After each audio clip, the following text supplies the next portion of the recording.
Tisza Szent Imre készül a 4 méteres palacsinta a református egyházi jóvoltából. Ollóval, igen, valami. Az olló Nagyon ügyesek vagytok, így van, és akkor egyszerre kell mindenkinek tekerni. mekkora darabokra vágja? Majd eldöntitek. Először tekerjétek fel. Mindenki tekerjétek, számolni szokták ki, hányat teker. Szépen egyszerre. Azaz. Egyszerre. Aki nem lép egyszerre, vagy nem teker egyszerre. Ezt most elviszem a polgármesterünknek. Ez 4 méteres. És ez nem össze van rakva, hanem ez egy darabból van.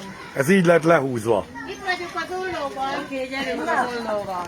Nagyon ügyesek vagytok. Na ilyeneket vágjunk. Fogjátok már meg, nekem már letettem a tesztőt.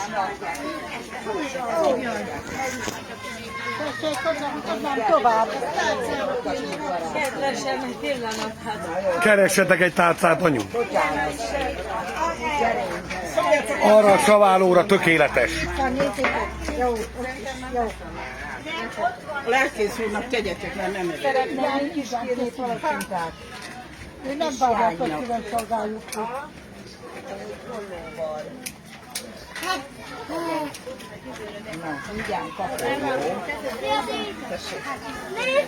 Én kettőt szeretnék, mert nem egyedül vagyok. Mindenkinek csináljátok,